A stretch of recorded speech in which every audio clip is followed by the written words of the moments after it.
In my arduous search, I was trying to hack away with my sword through the dense vegetation of the woods like some pawn of destiny. I wanted to reach the place of the sleeping beauty, in which some poets can see the queen of a lost kingdom. Desperate to find the way, I laid down the path of Ra and was illuminated. I was further aided by the parchments of my friend. They murmur of the lady. Long ago her name was Isis, queen of the benevolent springs. Come to me, all you who labor and are heavy laden, and I will give you rest. Others knew her as Magdalene with the celebrated vows of healing balm. The initiated knew her to be the Lady of the Lake and Notre Dame de Cross. The circle is the ring, and the crown forms the diadem of the queen of the castle.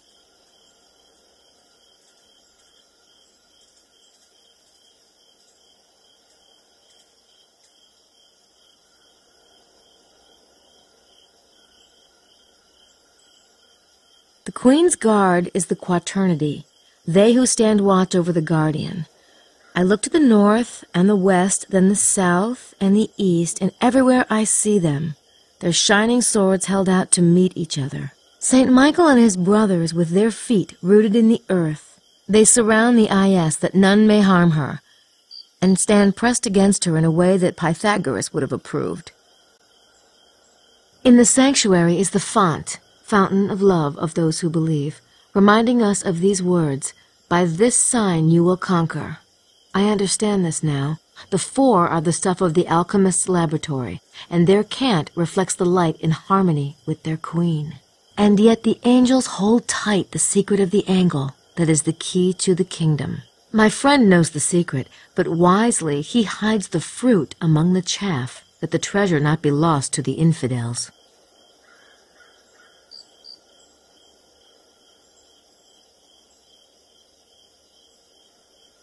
The mosaic tiles of the sacred place alternate black or white, and Jesus, like Asmodeus, observes their alignment.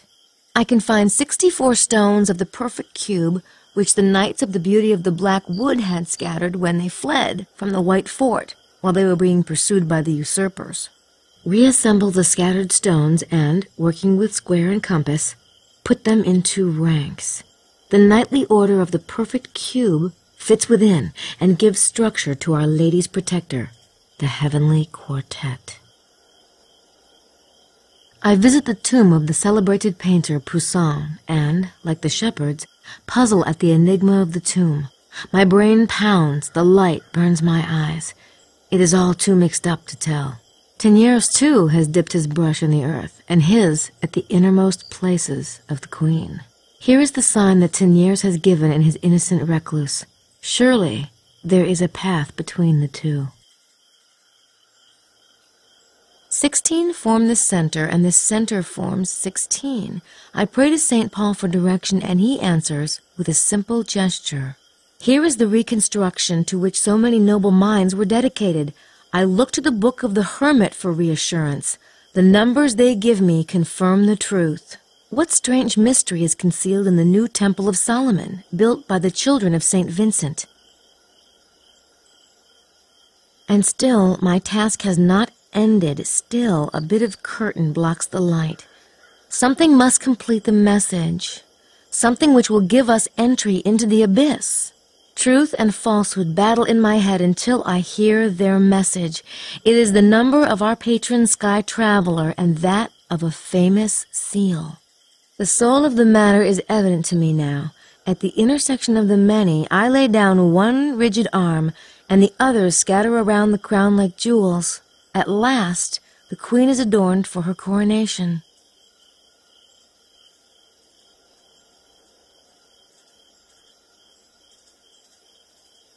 Three is the Trinity, and the separation of the spheres.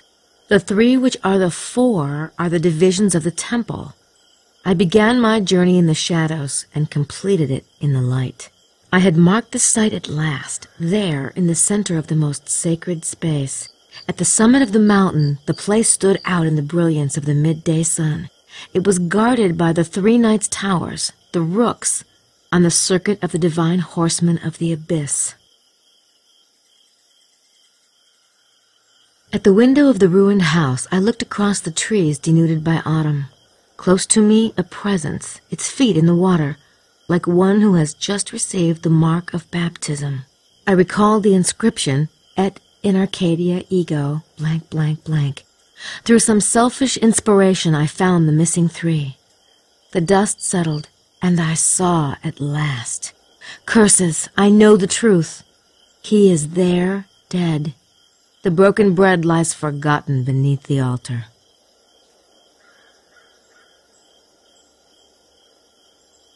But the worst is yet to come. How many have pillaged the house, using the most sacred for purposes most foul? I turn north. Facing me, I see unwinding endless by its coils, the enormous red serpent mentioned in the documents, rigid and bitter. The huge unleashed beast at the foot of the white mountain becomes scarlet with greed and drunk with stolen and profaned communion. Deliver me out of the mire.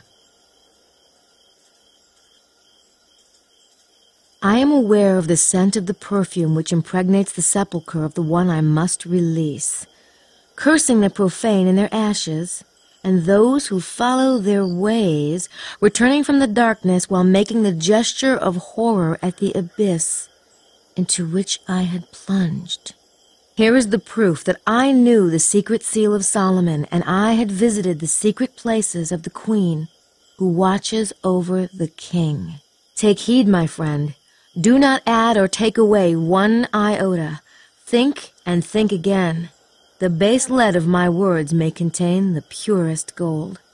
Let he who has the understanding use it with wisdom. That's the last page.